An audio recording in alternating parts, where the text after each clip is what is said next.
Hi, I'm Vinny Ribas from Indie Connect, and today I want to talk to you about booking agents.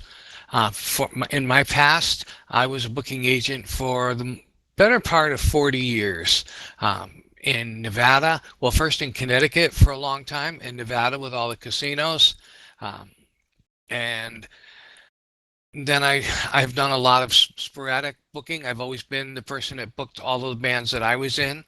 And so it's something that I'm pretty sure I can cover a lot of different bases here for you. As a booking agent, I had a lot of opportunity to work with all different kinds of bands, of acts, and in a wide variety of venues. So I'm going to talk a little bit about all of that. The first thing I want to talk about is soft ticket versus hard ticket gigs, because this is a big issue that a lot of artists have a challenge with. They don't understand the difference between soft ticket and hard ticket gigs. So a hard ticket gig is when you have to be the draw. You have a following and you have to be the draw, and you're going to get paid according to what that draw is. And that is a very tough thing for a lot of artists who do not have a fan base or a solid fan base, especially on the road. And so what I always recommend is that artists who don't have a following go for soft ticket gigs. They look for gigs where they already have the audience there and you're just going in because you're a great entertainer. And that's a whole different world. There are a lot of circuits like that. But what I'm talking about are places like colleges. You don't have to bring the students in. The colleges already have the students. Theaters. There's a lot of theaters, community theaters that are 30, 40 miles outside of a major town. They can't afford to bring in the big artists. So they bring in artists who are just amazing entertainers. And they have season ticket holders who come in trusting that the theater is gonna hire really, really good entertainers. You could go into a tourist area that you don't have to bring the tourists. You just have to be a great entertainer. So hotels is another one, hotel lounges. So there's a lot of different opportunities, a lot of different kinds of booking agents.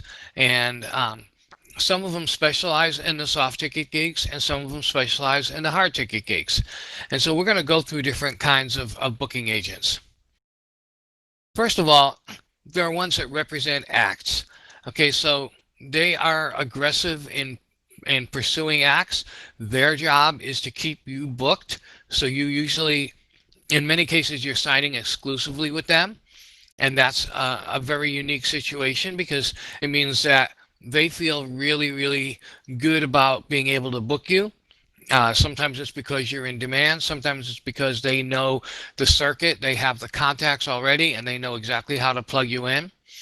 And so they're willing to work with you and they are doing everything they can to keep you busy full time. Now, the bad part about that is if you have the wrong agent who you've signed with, then they may not be able to keep you full time, but you're still paying them part of your commission or part commission if you get a different gig. If you get a gig by yourself or through another agent, they're splitting the commission. Another challenge is an agent might try to force you to playing gigs that you don't really fit in or you don't really want to play in just because they're trying to keep their promise that they're going to keep you busy. They want to keep you in the money or you're going to leave them. And so finding the right agent is really critical, and knowing the difference between these kind of agents is really critical.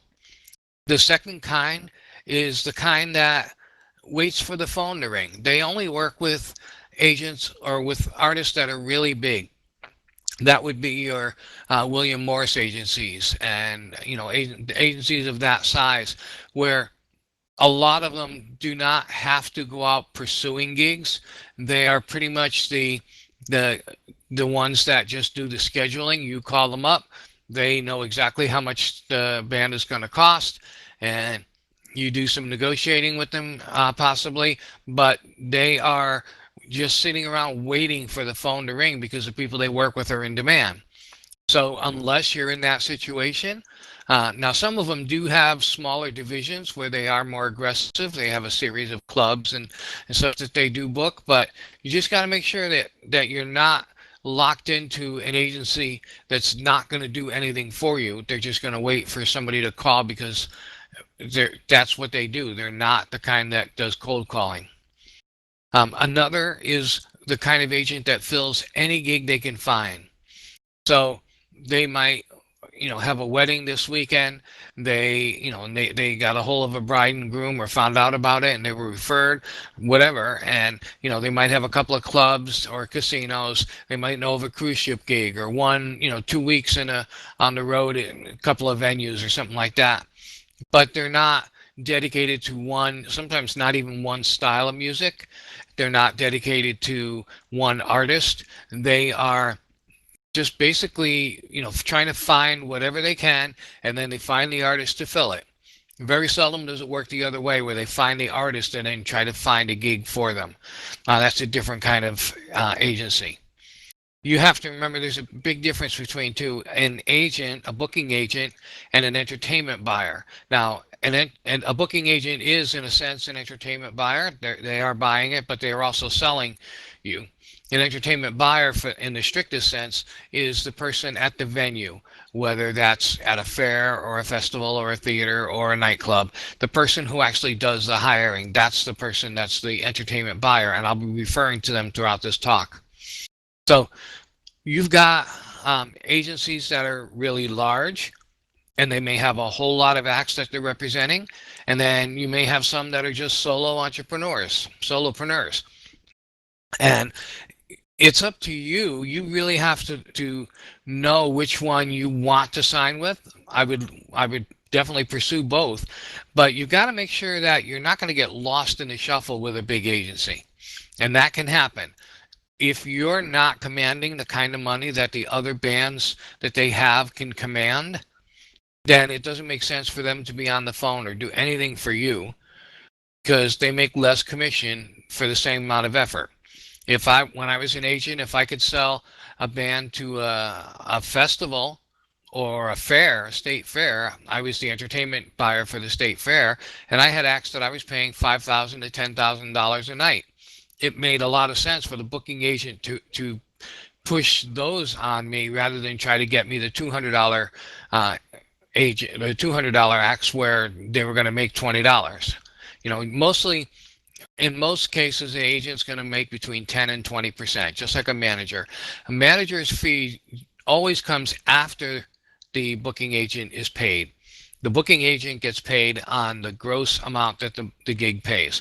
So if the gig pays $500 and they're getting 20%, they are getting $100. And then you pay your band members, and then you pay the manager. And so the booking agent always comes off the top. Some booking agents will collect the money and give you money. Others will, you have to pay them.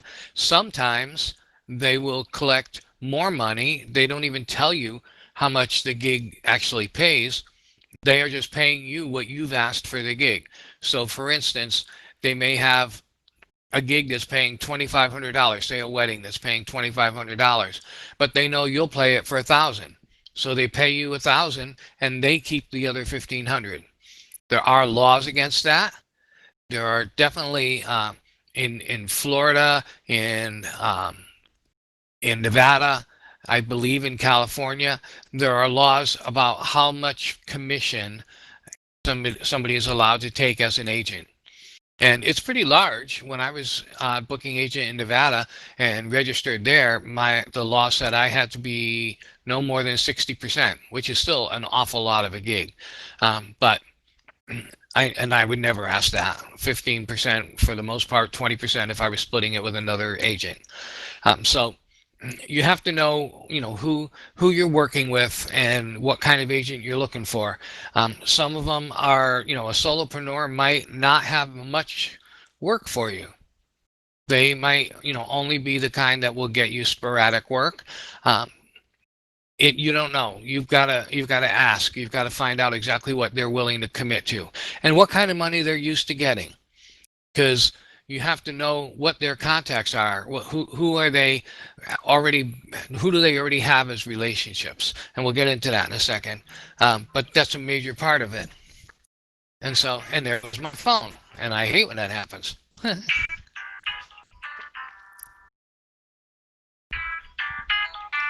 It won't.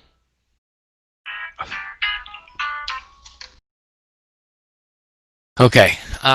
So the other thing is, we talked a little bit about exclusive and non-exclusive. You have to be really careful when you're going with an exclusive agent, and you have to be careful when you have a non-exclusive agent. If they do have some exclusive artists, then you run into the challenge where they have to book the exclusive artists first. So you're never going to be first on the list to get certain kinds of gigs. If they have somebody else who's similar and they're responsible for keeping them busy, then that's what they're going to do.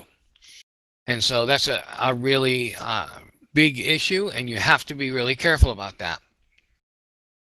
Agents specialize, many of them do. Some of them are generalists. Like I said, some will have, they book some clubs, they book some private parties, they book some conventions, they might book some country clubs or something like that. But a lot of them specialize. It could be that they're booking nothing but clubs or nothing but fairs and festivals. I worked with a lot of agents who were booking nothing but fairs and festivals. I worked with a lot of them who just did the casino circuit. Um, I know that there are definitely a lot of them that just do theaters. And so, depending on the kind of gigs that you're looking for, you want agents that have connections in those areas. You've got to make sure that, if it's all cold calling, if they don't have those connections up front, it's going to take a while for them to build those relationships, build that trust so they can get you in there, especially if they've never worked with the different venues before.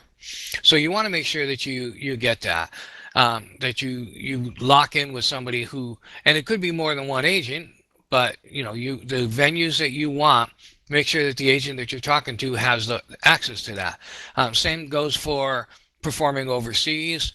There are agents that specialize in cruise ships, in the college market, in genre specific. So you might have a hip hop agent or a country agent.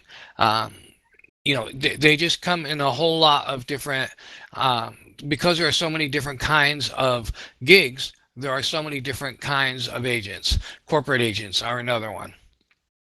So the needs vary. When you're pitching yourself to an agent, you want to, you have to know what's going to make yourself attractive to them. And they are going to look at several different things. They're going to look at, number one, do you have a demand? And if not, do you have the marketing materials and the live show that they can easily sell? So if I have a relationship with a venue and I get a really hot act with a great promo, I can, because of that relationship, I can put that act in front of that venue. And hopefully the promo materials, the EPK, the live video, that is going to show immediately how good the band is, how good a fit it is for the venue. And that's a really important part. You want the buyer to look at it from the word go and say, yes, I've got to have them. And that's not always easy to do, and I'll tell you why. Each venue is a little bit differently. So when I was a booking agent and I was working, well, I was the entertainment director for the Nevada State Fair. That's a good example. So I'm looking for acts that are stage acts that are going to be able to entertain, family friendly, lots of kids. Some acts that I could put on a really big stage that we were charging $5, $10 for. This is going back quite a ways. And I would get, back then, this is back in the 80s, I would get videotapes, video cassettes of somebody practicing in their garage. And the biggest challenge that an agent has and a buyer has is picturing you in their venue. So when you start getting into the higher paying gigs like the theaters that could pay $3,500 a night for one person, cruise ships, the headlining on the cruise ships and stuff, they want to see you. They want to see a video of you in the same kind of environment that they're booking. If you can't show them that you're going to be able to entertain the age group that they have, that you're going to be comfortable on a large stage, that you can possibly work with the cruise ship band instead of bringing your own band on because it's cheaper. The other musicians are already there. If you can show them that you can fit into their environment and that the people are going to be really happy, that makes a world of difference. It's very easy to sell for an agent, even if you don't have a demand. Even if nobody knows who you are. And I've been able to put like Daniel Panetta, who is one of the artists I manage out of Toronto, and put him into gigs down in Florida at retirement villages because he plays a lot of the jazz standards and Motown and a lot of the things from the 60s and 70s. And so he fits right in with an age group 65 to 70 years old. And so because he's a great entertainer, he sings in 6 languages, has a 5-octave range, he dances. Because he's a great entertainer, he gets paid $4,000 a night or so. And that's a lot of money for somebody who is not known at all. But it was really easy for me to pitch him to the agent. First of all, because I had a relationship with the agent. And secondly, because it was easy to see that he could fit into those venues. In fact, they actually brought him down to showcase and videotape him so they can actually show the response that they were getting from that exact audience. And so it's really a very it's a very touchy thing when an agent is looking at a really good act, but the promo is just not there. And sometimes the agent will help you put that together, but not always.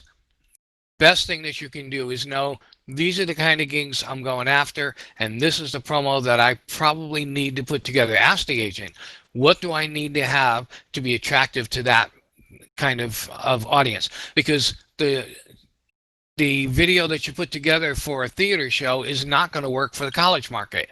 They want a totally different, a different show. So really critical. They want to make sure that your pictures are good, all of your promo, your website should be in really attractive. You should be well branded. They should know. You should be able to prove that you've got good equipment, that you've got good transportation. I mean, all the different things that are going to be critical to them, so they don't feel like you're going to be breaking down in between gigs, or your equipment looks like it's all shoddy and could break any minute.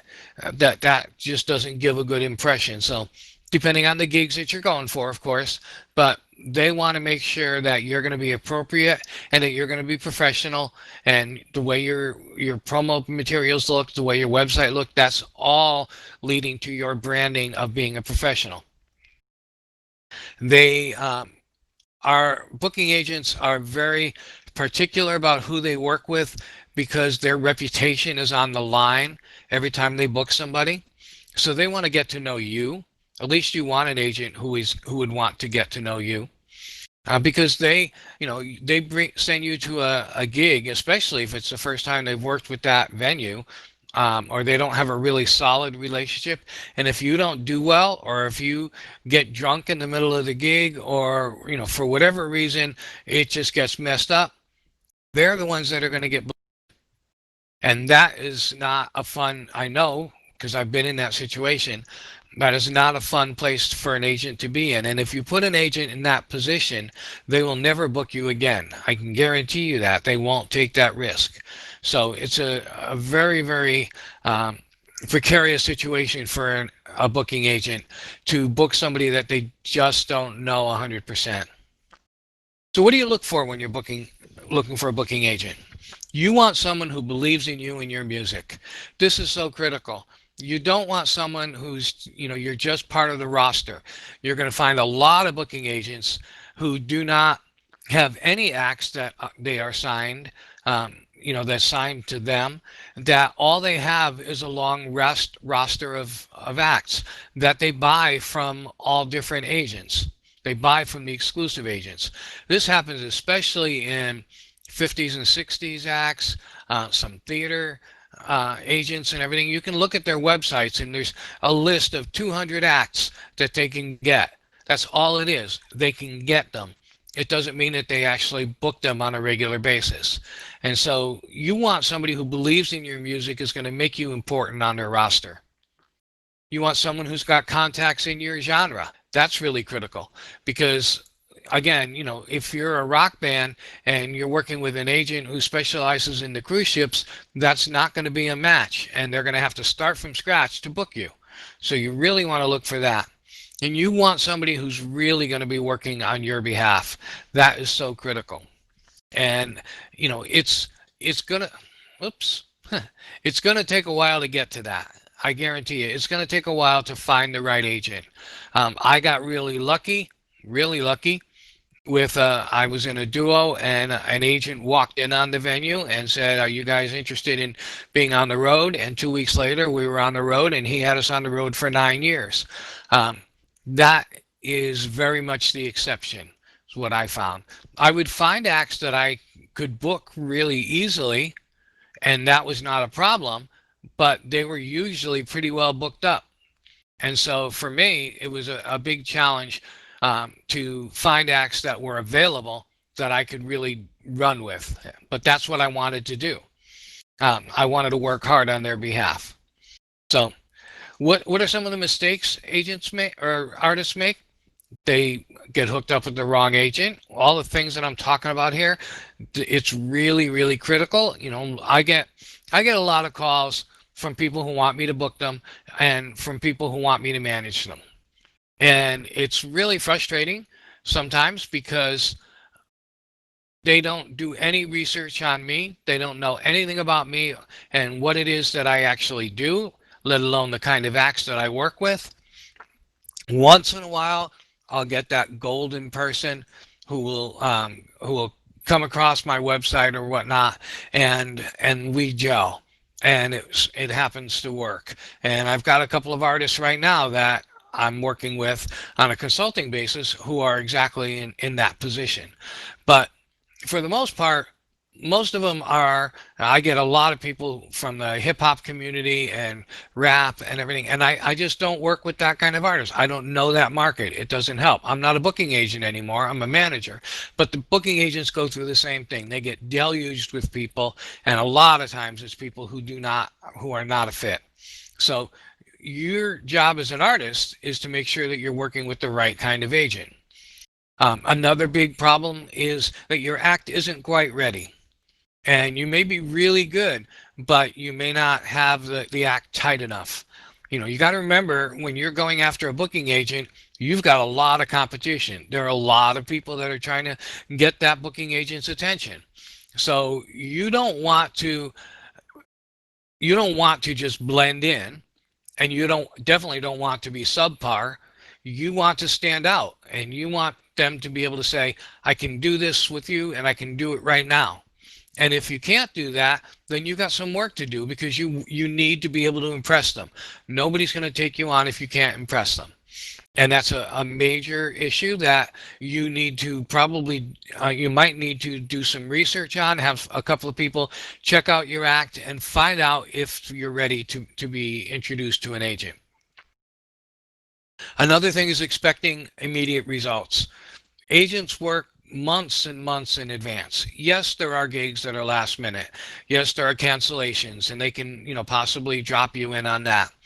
And sometimes that works, and you might be in a lucky streak. You might have a lucky streak where you get a couple of gigs, a bunch of gigs where people did cancel, or a long-term gig like a college tour where they need to put somebody else on that tour right away.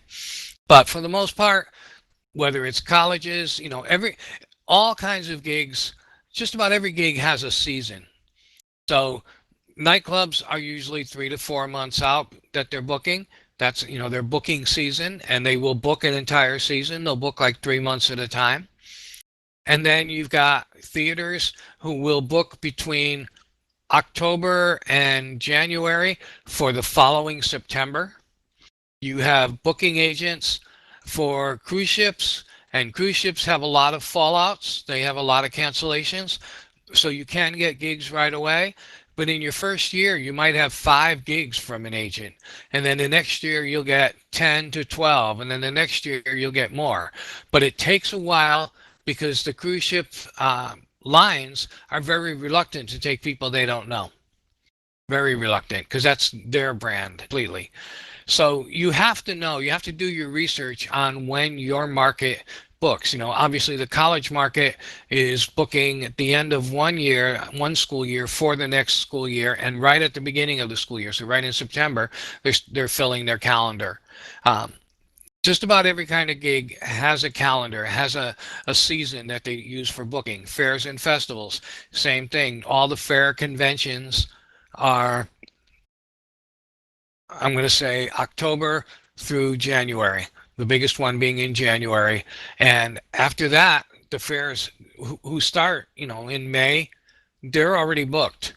They're booked up. Some of them are booked up by the November beforehand.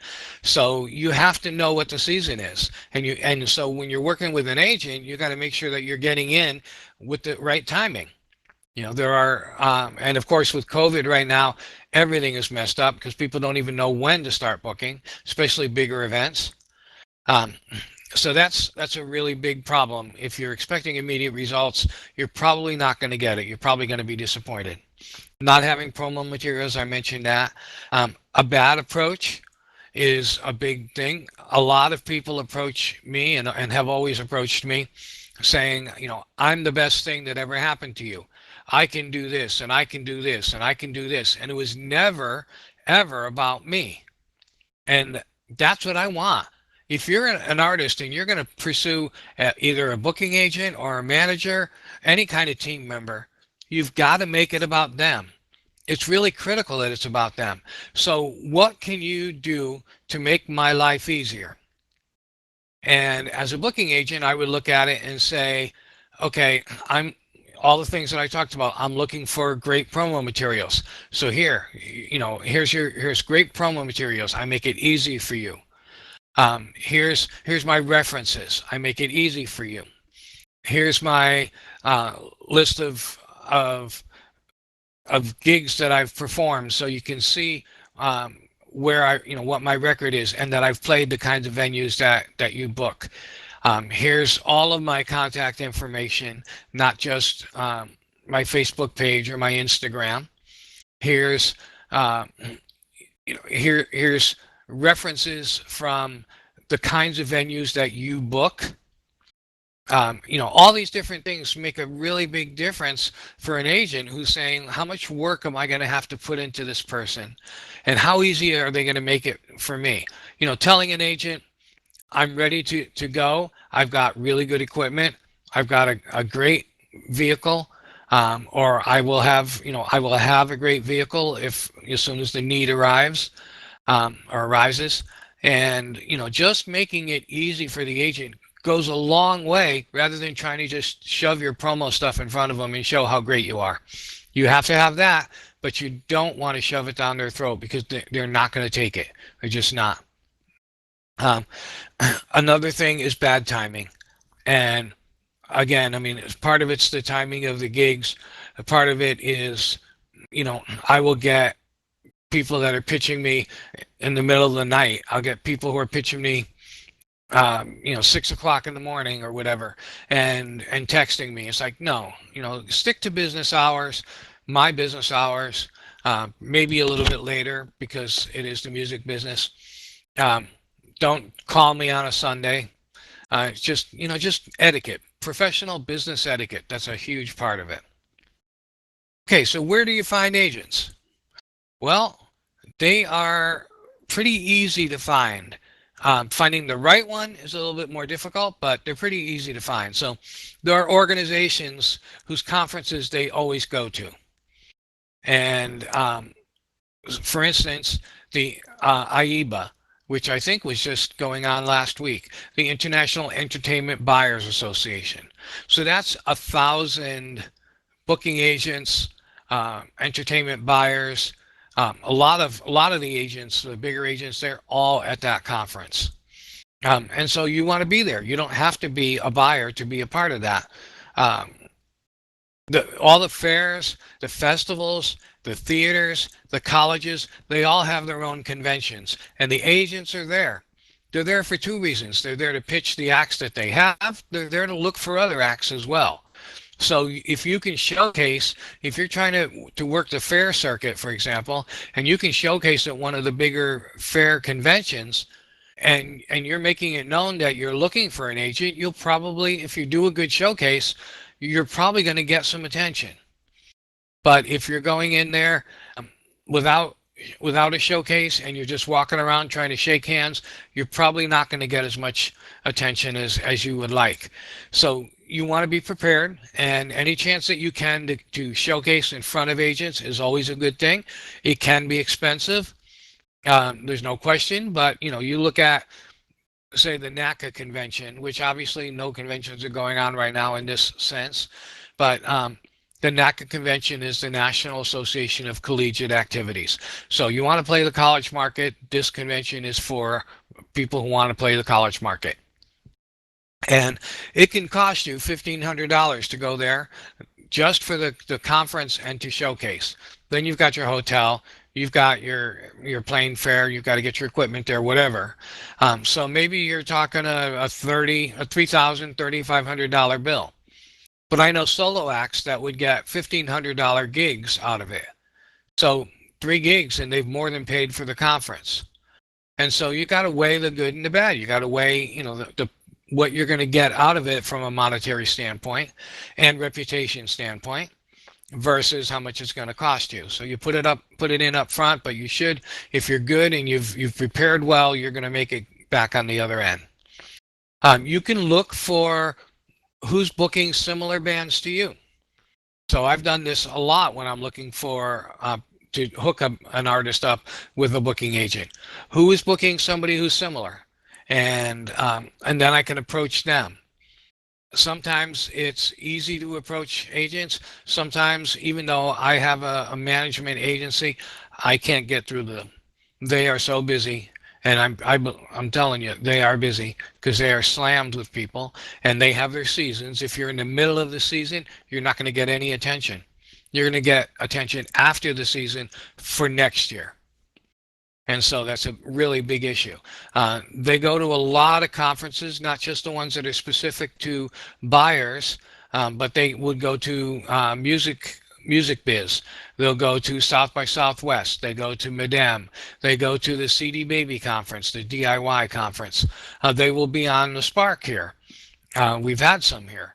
It's really critical to know to be as many places as you can be and get in front of them multiple times. It's just like any other marketing. They say that, you have to see an ad 6 times before you get any attention. It's the same thing. People need to see you a couple of times. And so being at different conferences and then being in front of them, going to places when they speak or online, going to, talking to them, asking questions when you're online with them, because they're doing an online conference is a great way, because then you have something to follow up with, and that makes a big difference. Asking for referrals is huge, because as a booking agent or a manager, the first people I'm going to give attention to is somebody who is referred to me. If it's referred to me by a friend or somebody I respect, somebody who I know is not threatened by, no, let me say that differently. Somebody who I know is guarding their own reputation and would not introduce somebody to me unless they knew that it wasn't going to tarnish their reputation. I just got a call from an old friend I haven't talked to in 8 years, but she knows that I'm here in Nashville, and she ran into somebody who was moving to Nashville, and so she hooked us up, and he had absolutely no knowledge about the music business, wants to start a record label, didn't have a clue what a record label would do. Now, if that was somebody from the industry that had referred me, I'd be pretty upset. I know that she's not from the music industry and didn't know who she was referring. It was just, oh, I know somebody in Nashville, so I can let that go. But he took up a lot of time and didn't understand a word I was saying because he didn't know the industry. And I can't take the time to start from scratch and teach that to somebody. So a referral by somebody who's trusted makes a world of difference. I mentioned showcases. We used to put on our own showcases. People still do. put on a showcase for booking agents, put on a showcase for wedding couples. You know, you can go to, like, if you go to a bridal fair and you can perform there, you're going to find a lot of agents who book weddings. And so, you know, you have to look at that. It doesn't necessarily need to be a music conference, but we used to have our own showcases. I would find the people who were engaged. I would look on, well, back then I would look on in the newspaper when I was a booking agent, find the couples who were engaged, find their information in the phone book, shoot them an email. I mean, shoot them a letter and invite them to a showcase. And I would have several bands there, mine being one of them. And we got a lot of work that way. And I did it every month for a long time. Showcases are a great way to find agents. If somebody is doing a showcase, a friend of yours is doing a showcase, be there. Meet the people that they invited. Um, Doing searches online can work. Sometimes you'll get lucky with somebody who maybe somebody just fell off their roster and they need to fill that gap. That's another thing I should mention. There's two approaches here. One is I am exactly like the other acts that you have, so I will fit right in with the same venues and the same, you know, I fit in your roster. And for some agents, that's a good thing. For other agents, what's more important is I serve the same clientele, the same fan base, but I'm very different. My show is different than anything else that you've got out there. So you've got something unique that you can sell to your buyers that's still going to be very popular with the same age group. You know, so in a nightclub, you know, let's say you added magic to your show. I'm just throwing something out there. So nobody else is doing magic on their show while they're playing rock music. So you've got something that's totally different, and you can make that your selling point. And so it's really important to, you know, when you're doing a search, you're looking for either somebody who has a lot of the same kind of acts and you know that's what they look for, or you might look for somebody who's got some diversity and you can come in there and say, I fit in with the people that are the fans and the venues that you're serving, but I'm different, I'm exclusive, and I will get attention. When you put my promo in front of somebody, it will get people's attention, and that's a big deal. There are some websites online like Sonic Bids that list a lot of venues, a lot of agents, all kinds of stuff. There's a booking agent book that you can buy from the Indie Bible. There's a lot of different things. The International Booking Agent Directory, it's called. Um, but you know, one of the other things you can do, you can call a venue that you want to play and ask what booking agents they go through. If you know that you're perfect for that venue, you may not be able to get the buyer's attention, but you might. And when I am calling a buyer, the way I put it, you know, when I'm calling the venue directly is, you know, I would love to perform at your venue. I think I'm a perfect fit. And I'm glad to send you some information if you're interested, or I'd be more than happy to work through one of the agents that you trust. Who would you recommend that I call? And they love that. They know that you're professional. They know that you're not trying to bypass anybody. It's just, you know, just a really smooth, very professional move. So when do you need an agent? When well, first of all, agents like to know that you already have some bookings. You know, they don't want to take a chance on somebody who's brand spanking new. So if you can book yourself and you're ready to move into a bigger market, and that's when you need an agent, or when you're going into a specialty market that's only served by agents. You can't call a cruise line and get a gig on a cruise ship. There are agents who specialize in that, whether you're the featured entertainer on the main stage or you're one of the many entertainers that are maybe in the lounge or out on the deck performing. And there are agents that specialize in one or the other, and some do both. But you know, when you're looking for a specialized market, then that's when you need an agent. Or if you've kind of tapped out the market that you've got and you're ready to move on to something bigger, you've got a good draw, you've proven yourself, then it's time to look for an agent.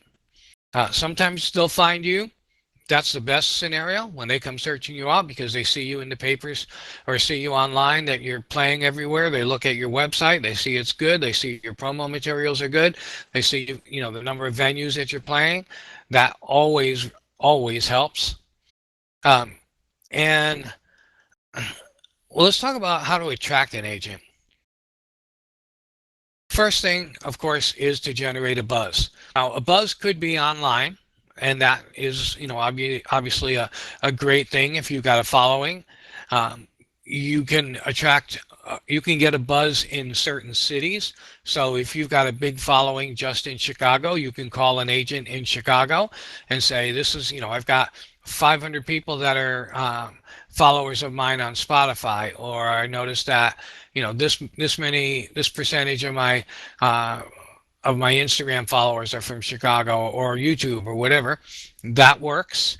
That's a big thing. Um, you can generate a buzz by doing a showcase somewhere. You might even get agents bidding for you, and that's a big deal. That's a wonderful thing. You can generate a buzz just by being in front of people who are already using booking agents. You can generate a buzz by playing venues that also use booking agents because then you can ask them for a referral. So there's a lot of ways that you can generate a buzz. But the idea is that if you can get the agent's attention without you having to call them, that's huge. That's huge. Um, and again, book yourself so much that it's a no-brainer for an agent. They can't ignore you. They can't ignore that you're doing well. And I give the same advice for somebody who's going after a record label. You want a record label deal when you don't need it. You want to do it on your terms, not on their terms. Same thing with a booking agent. If a booking agent knows that you're desperate, maybe they can book you, but they're probably going to, ask for a higher commission, or it's just a different relationship than when you can say, I don't really need you, but I would love to get into these bigger venues or some of the venues that you book. And it's just a different dynamic when you can say, I don't absolutely need you. I've got lots of work. I can keep getting work. I don't mind being on the phone. Um, but an agent loves somebody who is professional enough to go after the gigs themselves and keep them and keep going back to the same venues, meaning that you are professional. You've been doing a great job there. Um, so a couple of things I want to talk just real quickly. I want to wrap up by talking um, about booking yourself, because this is a really big issue and a lot of people don't understand how to do that. Um, First thing you got to remember when you're calling a venue is that every venue is looking for great entertainers. That's what they thrive on. They need to have great entertainers. Now, some of them need great background music, but you still have to be good at what you do. You might be working in a casino and you could be playing over the bar and trying to compete with slot machines, but you're there just for atmosphere. Really critical. Um, and so, it's really important that you understand when you approach a buyer, they are looking for great entertainers. They do need to, they don't want to have the same acts all the time. They're looking to have a rotation. And so, you can use that in your favor if you're a good match and you have good promo. Scout your venues. Don't just blanket them. Make sure you know that you're a good fit. Make sure you know why you're a good fit. Build relationships, do your homework. I use LinkedIn all the time, no matter who I'm trying to reach. Even when I reach somebody here on the Spark and I talk to them, the first thing I do is get on LinkedIn and connect with them. Why? I've got their contact information, their direct contact information, and I can read more about them. And when you do business on LinkedIn, when you're on LinkedIn, people expect to do business. It's not a social network. So that's really important part. Um, Make sure you're talking about what's in it for them, even when you're going to a venue. This is what I bring to the table. This is why it would be valuable to you. This is the value that I bring to you, whether it's I bring this many fans, I bring, you can count on me to be on time, to show up on time. to do our sound check on time, to take breaks when you want us to and not before and not after, to quit on time, to do everything that we can to please your audience. You want them to know that you're there to serve them. And this is a really big issue. I want to talk about this. I know I'm going on a tangent, but I think this is really important. You have to know why a venue has entertainment. Why are you there? And I'm going to give you two quick examples. I was playing at Harrah's Casino in Reno, and I was there for a long time. And we would do 6-hour shifts. And they had us for a couple of months at the 10 a.m. to 4 p.m. shift, and then a couple of months at the 4 p.m. to 10 p.m. shift. And then they switched us to the 10 p.m. to 4 a.m. shift. It was a duo. And we were, by midnight, there was nobody in the place. And so we were playing James Taylor and some classic country and real mellow stuff because there was nobody there. One day, after a couple of weeks, I went up to the pit boss and I said, so, I don't want to talk myself out of a job here, but why do they have us here? And he said, well, you're here to keep the dealers awake in case a high roller comes in. It's like, oh, well, then I guess we shouldn't be playing all this sleepy music. So we went and learned the names and the favorite songs of all of the dealers there so that we could actually have a great conversation, we could entertain them. We kept them happy. We knew them by name. We played all their favorite songs, and they absolutely loved us for doing that, for going the extra mile to do that. Another example is I was booked in a venue in Orlando, Florida. It was a Best Western, and we were booked from 4 to 9 each day. And when we went there, we first walked in, the audience was very, very rowdy, and it was mostly Hispanic, and there's nothing wrong with that at all. And I love that because I'm part Spanish. But that particular crowd was in a rowdy section of town, and it was a big, big venue, big nightclub. And it was just rowdy. It was loud, and none of the patrons would come in who were staying at the hotel. They wouldn't go into the lounge. And so I went up to the manager and I said, I don't know if there's a challenge here, but I mean, we don't play the kind of music that is going to keep these guys happy. This crew, I can tell you that right now. They want something that's loud and up tempo, and we were a very much mellower group than that. And he said, oh, that's okay. He says, you're here to chase them away. I'd never been hired to chase people away before, but he wanted us to do what we were sold as, and that was we would do Barbra Streisand and a lot of old country and just all the stuff that these guys did not want to hear. And then following us at 9 o'clock came an Elvis impersonator who was the same way. The club was trying to clean out the people that were there so the people in the hotels wouldn't be afraid to go in there. They didn't want that rowdiness anymore. And so we were hired to chase people away. And so I never would have guessed it, and I would have been really, really trying desperately to try to please a crowd, doing stuff that we were totally uncomfortable with if I hadn't gone to the manager and said, okay, I want to know what your expectations are, what you've been told, and what your expectations are. From that day forward, I always asked the manager when I went to a gig, okay, tell me what you expect. Tell me what you want. Do you want an hour of dinner music first?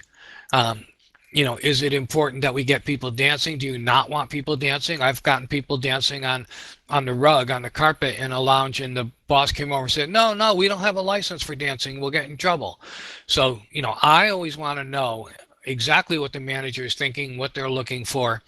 Sometimes I'll already know, but I always want to ask, because the manager is the one that you have to please, not the people. The manager is the one that's going to make the recommendation whether or not you're going to be hired back again. So I just wanted to talk about that. There are 3 kinds of gigs that I look at. They're the ones that are established. So Somebody has bands on Friday and Saturday night. You're going to try to get that gig. Sometimes you can do an add-on gig, which means you're going to go in and say, I'd like to try Thursdays. Let me play for a month at $50 a night, or just for dinners, to see if we can build up your Thursday night crowd. And then after that, we'll start getting paid. And then you can create gigs from scratch. I had a friend who created a gig where there was a long buffet line at a casino in Reno. And so he offered to play strolling guitar for them. And he got paid, and he was there for years, just standing outside, strolling for the people so they wouldn't leave the buffet line. I mean, one party of four paid for him for the hour that he saved from walking away. So, one of the biggest challenges, things that people always think about, is the price. Do your homework when you're pricing a gig. Know what your competition is getting. Know what your value is, what you're bringing to the table. The agents often will negotiate that. It's a sticky subject sometimes, but the agents usually have their set range. And when they work with the venue knows this is what the range is going to be. And so that's kind of it. I don't want to drag this out anymore, but if you have any questions, I'd love to answer them. I was an agent for most of 40 years, and I've kind of seen every situation. Any questions?